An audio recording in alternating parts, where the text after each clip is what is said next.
Welcome back, and many thanks for staying with us right here on the #1 breakfast show in the country, Morning at NTV. If you're not looking like this before leaving your home setting, then you're doing a big disservice to yourself and your family members. Please, before you leave your house, this is how you're supposed to be dressed. Before you get onto that border, this is how you're supposed to be dressed. Before you enter that taxi, this is how you're supposed to be dressed. Before you enter that shopping mall, that supermarket, that whole concentration of people, more than 5 people, need to be wearing a face mask. Like I mentioned, from Friday up to date, for the last 6 days, more than 55 people have died. If that doesn't scare you, I don't know what will. My name is Romy Busiku, and of course, this is the #1 breakfast show in the country, Morning at NTV. Let's get into another pertinent conversation. The Day of the African Child. We're talking about COVID-19 killing so many people. Yes, in Uganda here and elsewhere within the world. 3,815,000 plus people have actually succumbed as a result of the COVID-19 disease. But then if you look at 1976, yes, the situation was different. 10,000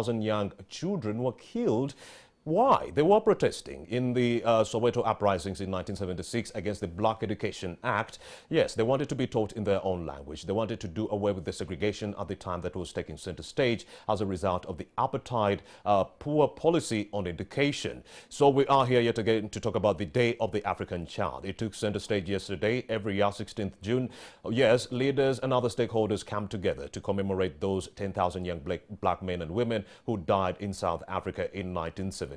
But then fast forward, in the spirit of continuing to raise awareness, we are not going to stop at 16th of June. 17th of June, we are here yet again with the same pertinent conversation. How can we expedite activities that will go a long way in realizing full rights for our children right here on the African continent? And we are saying 30 years after the adoption of the Charter, please accelerate implementation of Agenda 2040 so that we can have an Africa that is fit for all children. That was the theme yesterday, and it continues to be the theme today and moving forward. Please don't look at one particular day. It's a continuous process when it comes to the full realization of the rights of children on the African continent. And COVID-19 has made matters worse in that many of our young children now are back in the home setting. When they're back in the home setting, what does that mean? If you're a girl, if you're a teenager, it means you're going to suffer sexual violence. It means you're going to suffer emotional abuse. If your parent or guardian doesn't have ways of making a living, they're going to force you as a young girl to go out in the streets, maybe to engage into prostitution and other activities like child labor to be able to make a living at home. So our children find themselves in a very, very dire situation. We also do know this government has done some great positive strides since 1997 when they introduced universal primary education. We did see cases of young children enrolling from primary education rise exponentially. But then, yes, we did realize that many of them are not completing primary 7. Over 30% of those learners drop out along the way. So many factors have been, put in place or put in check to actually ascertain why these young children are dropping out. We also do know that Uganda is grappling with another issue, early childhood development. Only 9% of our learners actually access kindergarten classes. Yes, that is pre-primary education. And we do not have any government institutions that are actually geared towards encouraging pre-primary education or pre-primary education centers that are being run by the government. They are not there. We do not have any nursery schools run by the government. So that is a callous development because we're talking about early childhood development. Yes, training the child from the age of 3 all the way to 5. That there's a marked difference from a child who went to kindergarten, which is nursery school, and that who simply started at the age of 6 or 7 at primary 1. They are really, really different when it comes to cognitive abilities and so forth. So we also do know with some of our girls who were already in the school setting, they were suffering violence at the hands of the teachers themselves. 77.7% of our young girls were suffering sexual violence. 46.7% were suffering emotional abuse by the teachers, not even the learners. The teachers, the people who are meant to protect them, are in turn the aggressors, meting out all this violence on the teachers. And that is according to UNICEF. So what needs to be done? What progress has been achieved? Has the COVID-19 pandemic undone? Has the COVID-19 pandemic curtailed all the progress that we had made over the years since 1991, when the Organization of African Unity started observing the International Day of the African Child? So many questions, few answers. But then in respect to the answers, we do have Irene Kagoya, the Associate Director, Advocacy at World Vision. She's going to be talking to us about this very, very pertinent conversation about the full realization of the rights of the children who roam this earth, especially on the African continent. A very good morning, Irene Kagoya. Good morning. Thank you for joining us. Thank you too. All right, let's talk about the Day of the African Child. How did it come about? Thank you so much. The Day of the African Child, like you have rightly put, came about following an uprising of students in Soweto who were demanding for better education. And as they marched the streets, many of them were shot at and many lost their lives due to the brutal apartheid system. And when you look at what was happening in South Africa then, I think it has not changed today. We still have a situation where many children are still grappling with different issues in their lives, whether it is education, or it is their health, or it is nutrition, or it is protection generally. So those children, the issues that they were raising then remain pertinent today.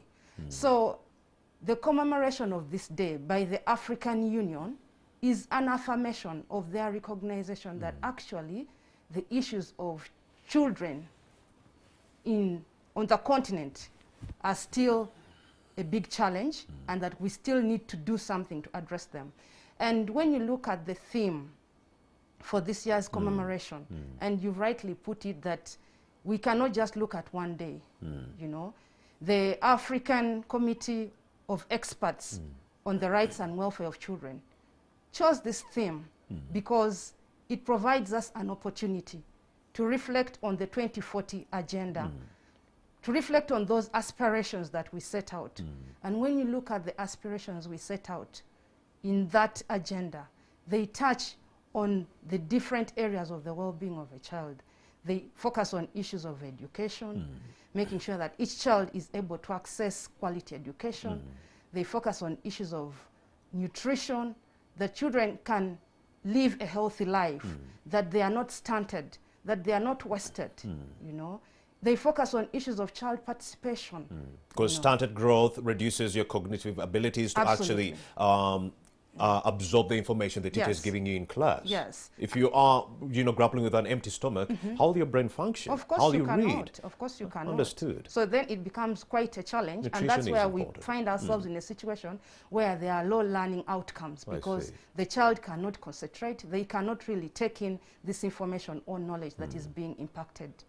So it is an important conversation for us to continue having. Indeed, it is an important conversation, Irene Kagoye, but what does it mean for Ugandan children this day? What does it mean for Ugandan children? This is an important day for children because it provides children an opportunity for them to come out and speak on issues that are affecting them. It is a way that children get an opportunity to be celebrated because when you look at the things the children face, not only in Uganda, but on the continent, you really have to celebrate them. You have to celebrate their courage, their resilience, because you find a child living in a home where she's fending for their siblings. Indeed, the this child is what is fending happening. for their Indeed, siblings. it's happening. You know, there are stories It's happening. in this country where a child, we have child-headed families, and the child is fending for their siblings. So we have to celebrate those children. And the Day of the African Child provides us that opportunity. It's also an important day for children because it is used as a tool for advocacy. On that day, children and other stakeholders who care about the well-being of children are able to come out and speak out. Like what we saw yesterday. We saw children speak out and voice their concerns. Indeed, I also had them on the Children's Parliament. We had a Children's Parliament on Monday. That was at Silver Springs Hotel in Bugolobi, and they did mention quite a lot. But this is what caught my attention, the fact that these children did not know any laws or policies that are geared towards protecting them or their rights. And it also took me to that place thinking that maybe we need to create more platforms that allow these children to be aware of these laws. They didn't know any law that protects them. No, that is true. Some children do not know. There are some who know, and those who know, it's because either civil society organizations are working with them, they've reached out to them, or some schools are even keen to make these children aware. I understand. But there are a big percentage of children who do not know what it means, to the extent that when their parents or friends or family members or community members influence them towards actions that are likely to affect them, they are not aware how they can even protect themselves, or even how they can say no to child marriage, for instance. So that is something that is clear. So the Day of the African Child provides the children that opportunity, you know. It also provides government and other actors an opportunity to reflect and check ourselves. How are we doing when it comes to fulfilling the commitments we set out, not only in the Agenda 2040, but even in other policy instruments, talking about the African Charter on the Rights and Welfare of Children, talking about the Sustainable Development Goals. When you look at our commitments, when we ratified the UN Convention on the Rights of a Child, those are all commitments government has made. And those are commitments that need to be fulfilled. We cannot keep empty promises. And we owe this to the children of Uganda, really. Yes. Indeed. Let's talk about access to quality education. Irene, has government made any strides in that regard? I think government has. There is a lot we can celebrate when it comes to education in this country. If you look at some years back, we were not where we are today, you know. When following the passing of the universal primary UPE 97. education policy and secondary education policy. 2007. We've seen more numbers of children getting into schools. We've seen more, gender parity, that there are more girls also being able to access education, which was not the case in the past, you know. But also at the same time, we have seen more institutions come up, you know, from the private sector. We've seen so many private schools, which was not there in the past. And it's because government has put in place that enabling environment for private schools to thrive, you know. So all that are things that we can celebrate today. But we also do know as NMG that over 30% of these learners who enroll for primary education do not complete primary 7. What are the underlying driving forces behind this? Absolutely, yes, that's true. When it comes to completion rate, I think that is an area where we still need to do more. And government, I want to believe that government is aware, because they know what is happening in this country. So when you look at the completion rate, it is very low, you know. And this can be attributed to many factors. It can be attributed to the fact that education is not just about imparting knowledge. It's also about all those other surrounding issues that affect a child. It will be very difficult for a child to complete schools when they are threatened by violence, whether in school or on the way to school or in homes or in the community. At this point, we know that violence is in schools and it's being meted out on the students by the teachers. 77.7% sexual violence and 46% emotional violence. Yes, and yet we have a law against corporal punishment. Indeed. And these children need to feel comfortable. They need to feel safe at school. Actually, there is a presumption that when children are in school, they are much safer than even when they're in community. Which is the opposite now. But sometimes you find a situation where children are not safe in schools itself.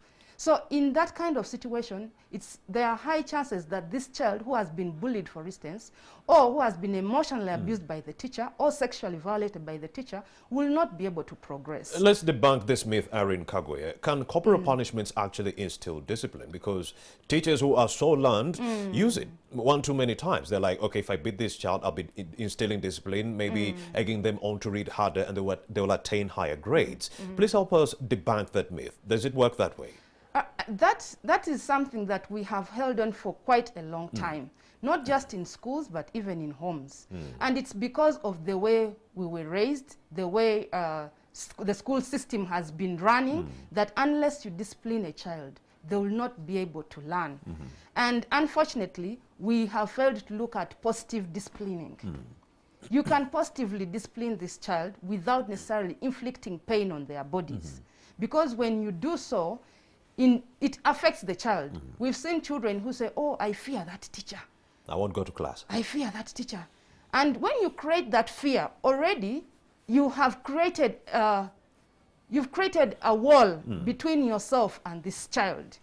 So the chances of this child really appreciating the material or the information that you're conveying or the knowledge that you're imparting on them is very limited. Secondly, the more you punish this child or the more you discipline them with with corporal punishment, there are high chances that you're going to even affect the health of this child, either psychologically or even physically.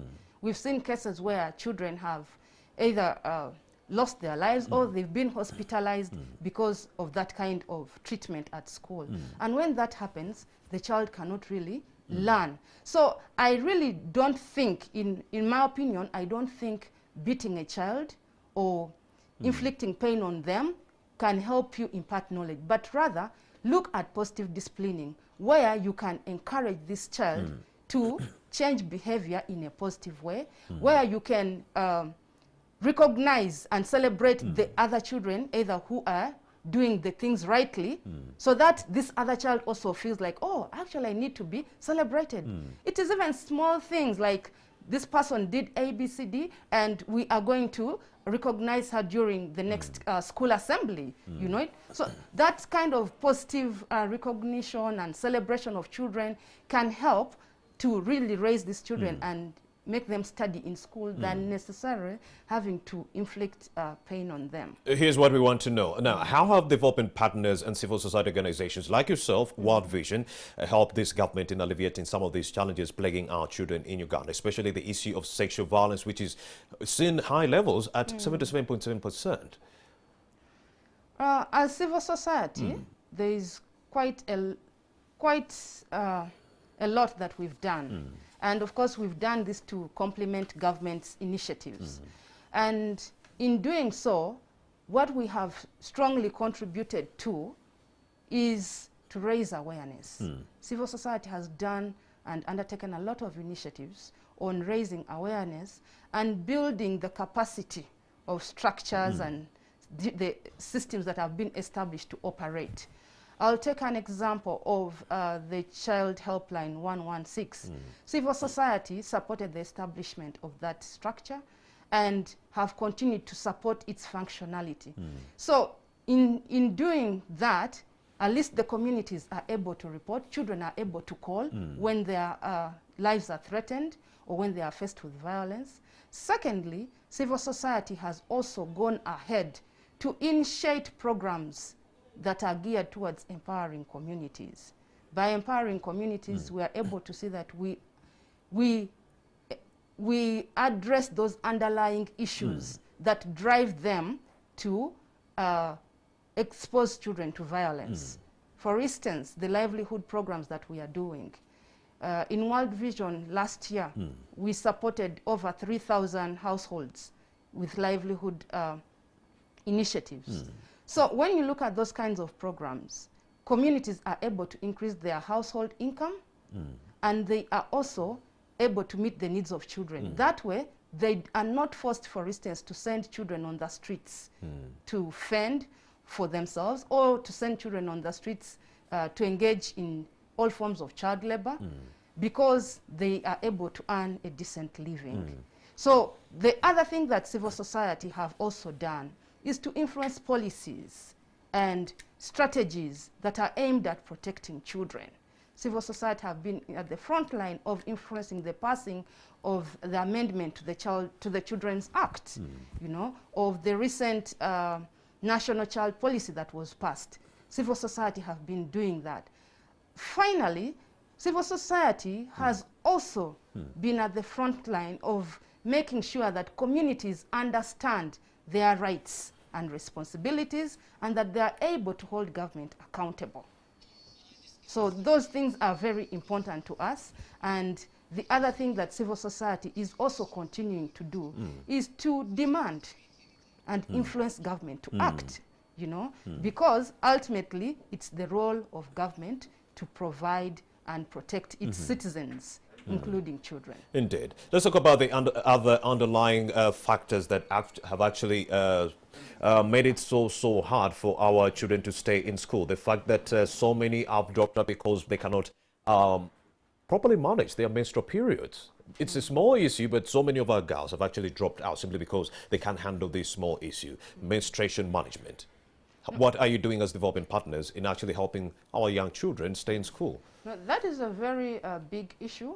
And actually, when you look at the reasons why we have more boys completing schools compared to girls, it is because of some of the unique circumstances that the girl child faces when they are in school. And one of those is menstrual hygiene. Menstrual hygiene is an important area and that affects the child at school because once a child is not supported, for instance, with the necessary materials or sanitary pads that they need, or when they are not aware of what that body change actually means to them, then they find themselves in trouble. So, as civil society, there are a number of initiatives that we have done. We have undertaken educational programs where we engage the girl child, including the boy child, to understand what menstrual hygiene is all about, you know, where we engage them so that to as a know, boy, when you see it happening, you yes, don't laugh at the girl. You don't understand have that it's to normal. shame, you don't have to do all sorts of things. But actually, stigmatize. You have to support this girl. All right. You know, we have also, we've seen civil society support the boy child and girl child to make reusable sanitary towels because for some of these communities, it's very difficult for the children to afford the sanitary pads that are in the supermarkets, for instance. But we've empowered communities to improvise, to be able to make sanitary towels. We have also engaged government in putting in place policies that are supporting menstrual hygiene, you know. So those are things that are really helping us to make sure that the girl child does not drop out of school because of menstrual hygiene. That is Irene Kagoye, an Associate Director Advocacy at World Vision. We are now also joined by a representative from the Gender Ministry, and that's none other than Rogers Goloba. He's representing the Ministry of Gender, Labour and Socio-Development. We'd like to know what kind of progress government has made, yes, when it comes to the full realization of the rights of African children, especially those in Uganda. Very good morning, Mr. Goloba. Thank you for joining us. Thank you so much, Indeed. Romeo. Indeed. And for the viewers out there, thank you so much for joining us. In the respect of social distancing and so forth, you can remove the face mask because there is already social distancing, Mr. Goloba. What kind of progress has been made when it comes to the full realization of the rights of our children, especially here in Uganda? A lot of progress has been made. If you look at the 4 key pillars for child rights, that is in survival, development, protection and participation. When you look at survival, we've seen the increase in infrastructure and services for health. We've seen a reduction in maternal mortality. We've seen a reduction in child and infant mortality. We've seen an improvement in the overall health and well-being of our children. We've had an increase in our immunization, full immunization rate. Indeed. Previously, before 30 years back, it was, I think, 18. Now it is over 75%. Yes. We've seen an improvement in home hygiene and sanitation, because there's been an increase in coverage for water services from around less than 50 to now over 78% or 90% in urban areas. And we really want to see that this is pushed to at least 90% in rural areas also. When we look at development, where we have our education, our enrollment in all levels of education, in primary, pre-primary, secondary, and even tertiary institutions for children is increasing. Obviously, the population is also increasing, but we've seen that there's been a lot in terms of new schools being built under UPE. We've seen under USE. We've had an increase in school facilitation grants to enable a facilitation of a number of children, provided a lot of learning materials, recruited over 20,000 teachers over the past 30 years, both in primary and secondary. Improved menstrual hygiene management by putting more stances of latrines and separate for boys and girls in most of the schools. When we go to protection, we've seen that right now we have at least 80% of the key social service workforce for protection in districts. That is social probation and welfare officers, the CDOs. We've had an increase in parasocial workers. Yes. We've put in place a national response line, which is 116, where cases can be reported. Government has worked with under Uganda Police to now develop the diversionary guidelines. This is for the juvenile justice system, so that we don't see a lot of young boys being just taken to court, but provided with a number of ways in which they can be supported through either compensation, through discussion, through a lot of other things. We've seen an increase in the infrastructure for our remand homes. We've rehabilitated several in Kabale, in Arua, in Gulu, in Imbale. Strategies to remove children from the streets are also ongoing. We have a center in Koblin where our children are resettled and then later traced to their parents. Indeed. When it comes to participation, working with several stakeholders, child rights clubs are now in place in several schools. Platforms like the Children's Parliament are now very open. In the media, you're giving space for children to share their views. So indeed, a lot of things have been taking place. Indeed, Rogers Goloba, but then let's also take a look at the failures or areas where the government is grappling before we go for this short break. Government has failed when it comes to the issue of retention within schools. Yes, government has also failed when it comes to the alarming levels of child labor, which the COVID-19 pandemic is threatening to undo. Of course, we shall compound more on these failures or challenges when we come back after this break. All right, you're still watching Morning at NTV. I have Irene Kagoya and also Rogers Goloba. We are talking about the Day of the African Child, which is not today, it was yesterday, but in the respect with the continuation of awareness raising. We are still here with this pertinent conversation. We'll be right back. The number one breakfast show in the country, Morning at NTV. Of course, we are talking about the Day of the African Child, which was held yesterday under the theme, 30 years after the adoption of the Charter, please accelerate implementation of Agenda 2040 for an Africa that is fit for all children. That was the theme yesterday, and we continue to raise awareness in that respect so that our children are well protected. I have Rogers Goloba, he's a program manager at Early Childhood Development under the Gender Ministry. We also do have Irene Kagoya, an associate Director Advocacy at World Vision, with whom we are having this pertinent conversation on how best we can accelerate the implementation of Agenda 2040 so that we can realize have the full realization of rights for all our children within Africa, and in this context, that is Uganda.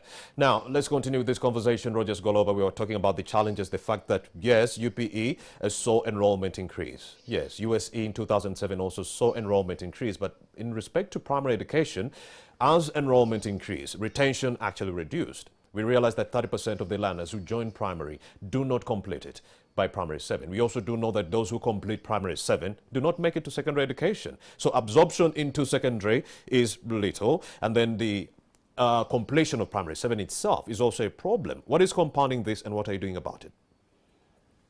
I think this problem has a number of push and pull factors for mostly the children. First of all, we see that obviously the socio-economic capacity of families to be able to support children in higher classes, where, for example, they need more resources in terms of money to buy the various materials, educational materials that are needed, but also the socio-cultural factors that necessitate particular children of particular gender to be engaged in other non-educational activities like farming, like looking for money, like taking care of other siblings in the home, is really reducing the number of the percentage of participation of particular children. So those are cultural factors and not poverty, Goloba?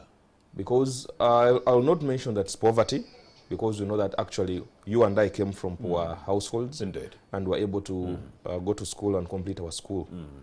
But mostly our success was based on personal initiatives. It was based on the initiatives of parents who actually know that the right thing or the right place for a child is in school, and that education is the foundation for the future of the child that we want to see. So essentially you're telling me there are some parents who do not think education is that one avenue through which a child can be developed into a great citizen. Yes, yes. Wow. We still have that, but government is really doing a lot to ensure that we retain these children. Indeed. First of all, by improving the infrastructure, by making the curriculum more understandable to the children, by training our teachers in effective teaching methods, by putting in place senior women teachers, I hear you. senior male teachers, to be able to mentor the children, to support them through, by putting in place guidelines in cases of child abuse or violence against children in the community and in the school, because these are some of the key factors.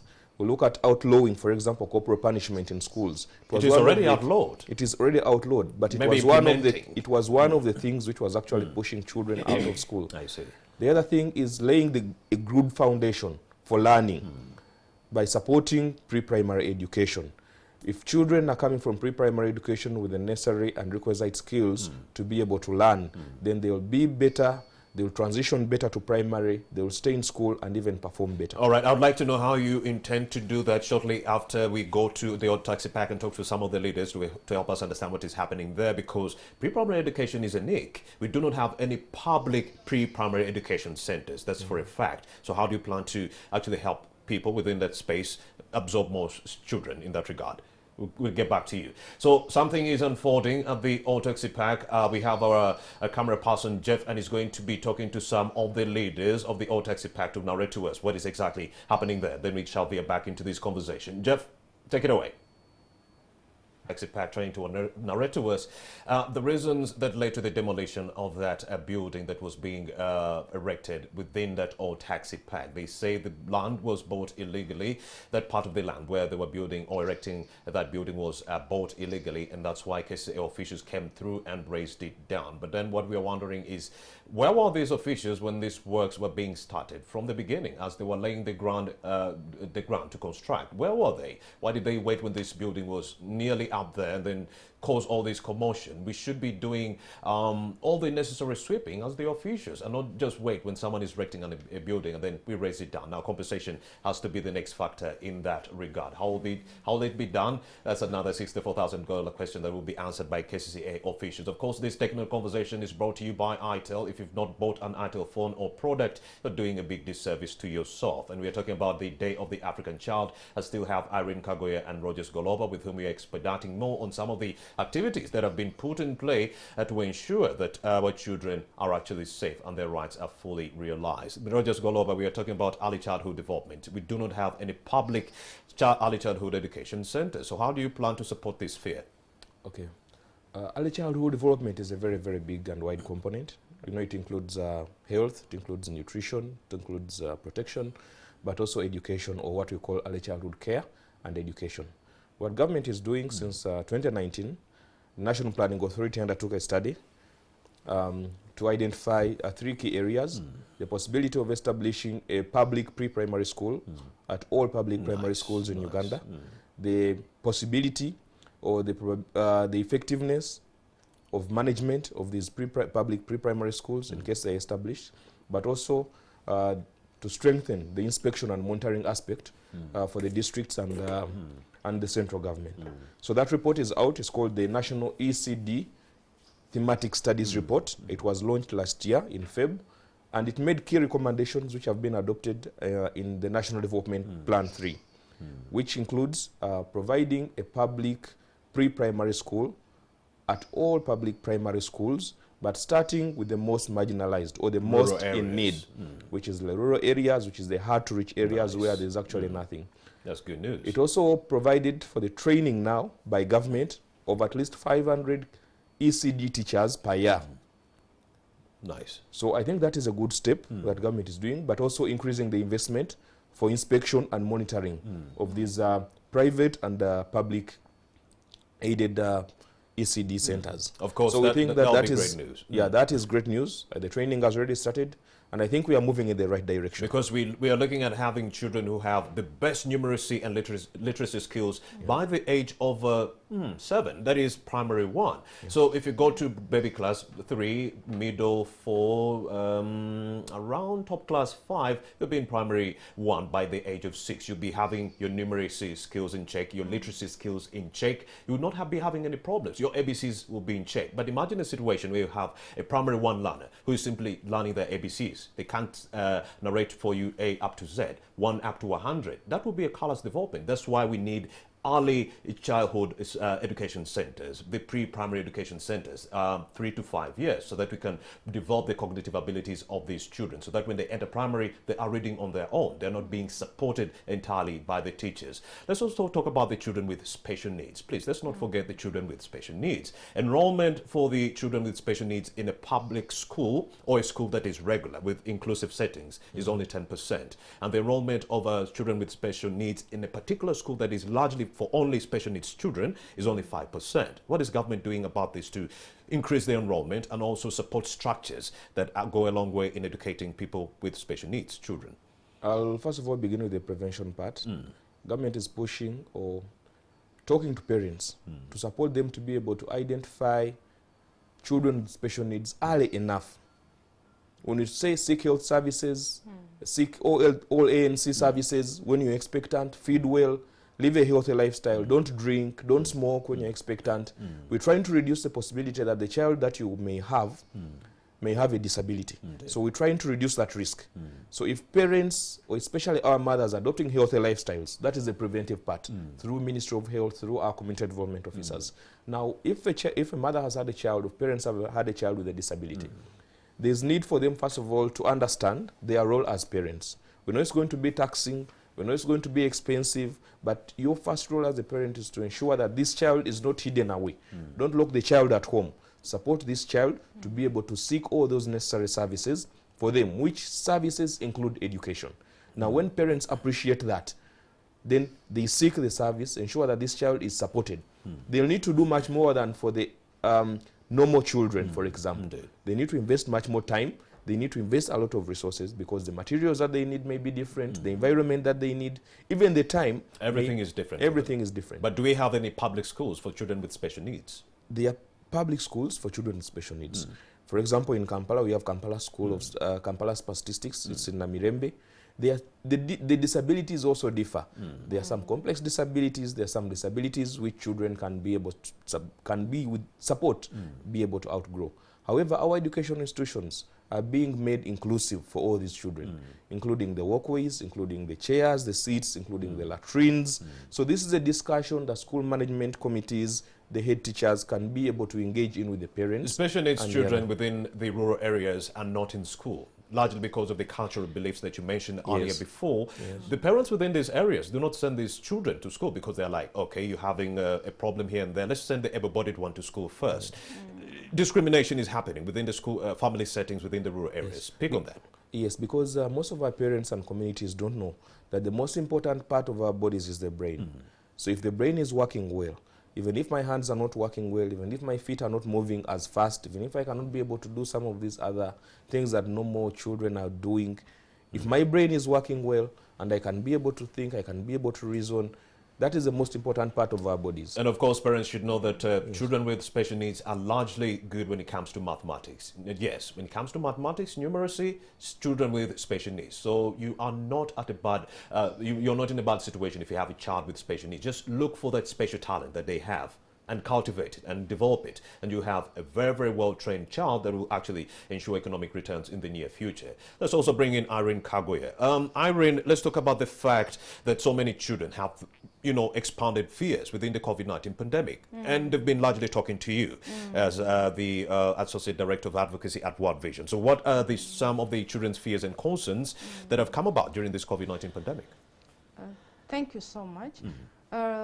Last year, we conducted a research report where we documented voices of children raising the issues that were affecting them following the outbreak of COVID-19.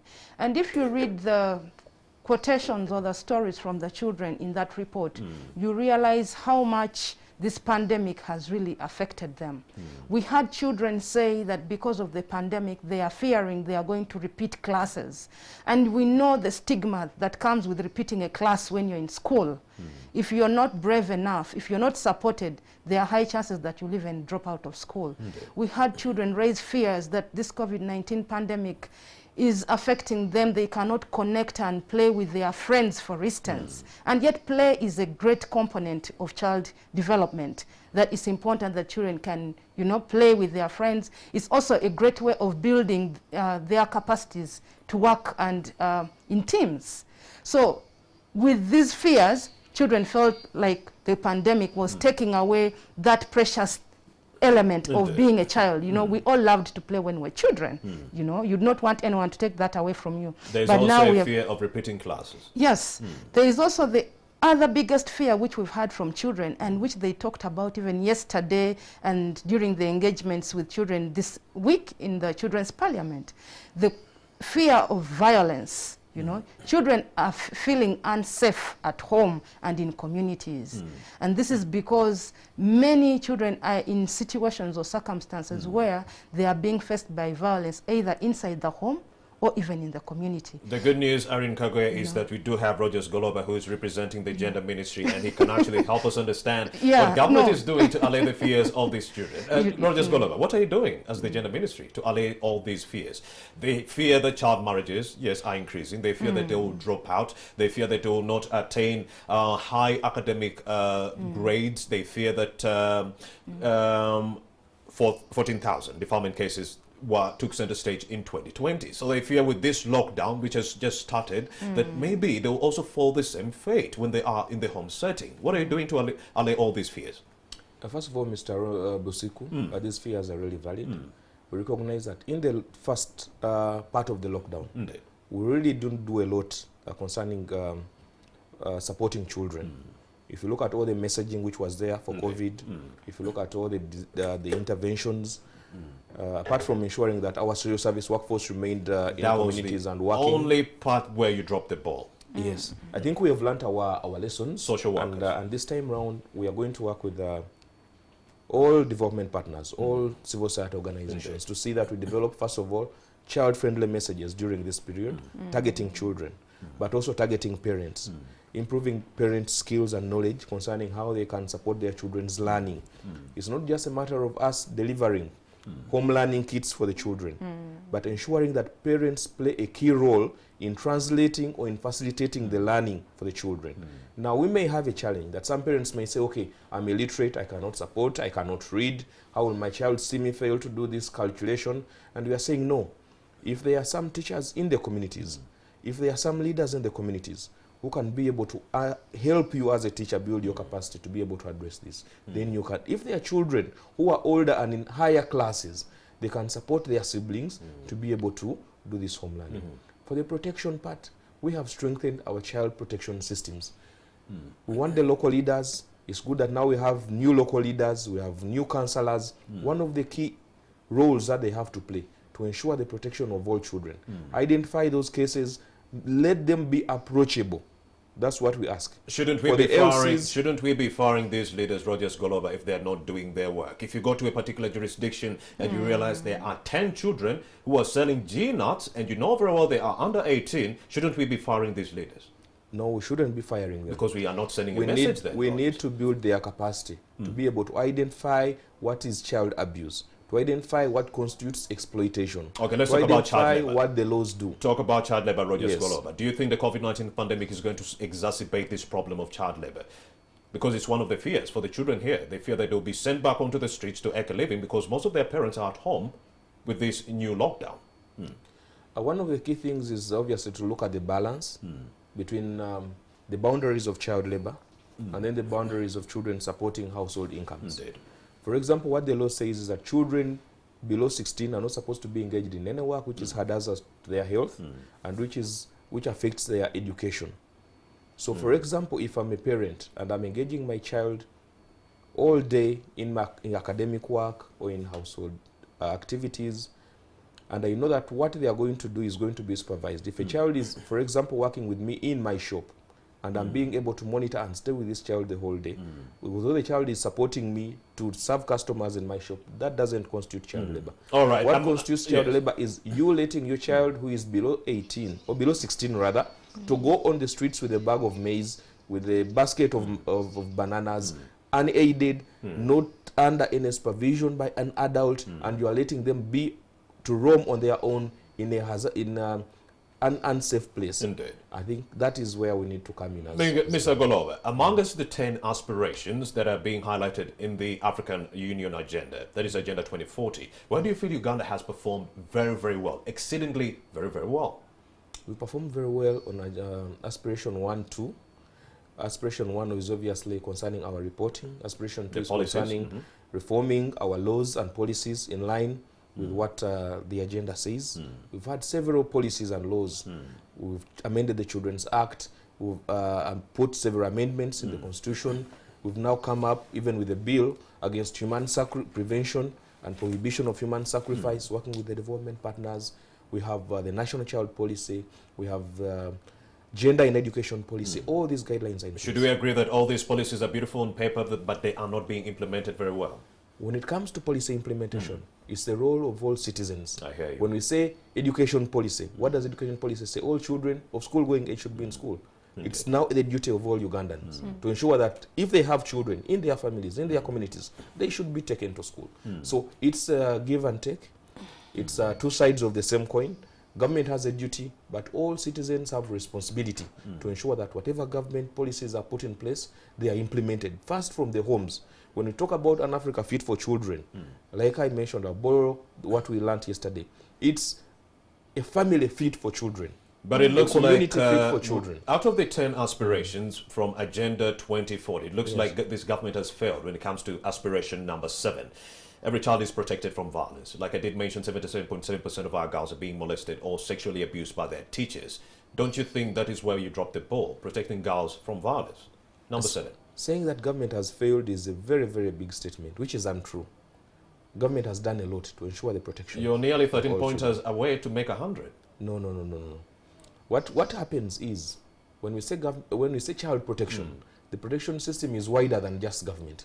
It includes you, it includes religious leaders, it includes cultural leaders, it includes our colleagues here from civil society organizations. So to build that system to be very effective, to be responsive, to be able to ensure that justice is even given to children who have survived violence, who have been affected by violence, is something which is wide.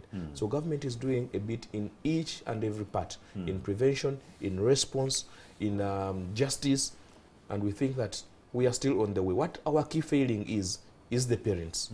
Because at the end of the day, it's the parents who are it's the children who stay with the parents who are violated. Indeed. So it's the responsibility of parents to ensure the protection and support to children who are being faced. But it's also the responsibility of the government to alleviate poverty in this country so that households are actually empowered to send their children to school. If I do not have a job because of this lockdown and I can't send my child back to school, yes, then it's the role of the government to ensure that household levels, poverty levels are reduced in that regard. Now, let's take a look at what our development partners have to say about this. We are talking about World Vision. We have Irene Kagwe, the Associate Director, Advocacy.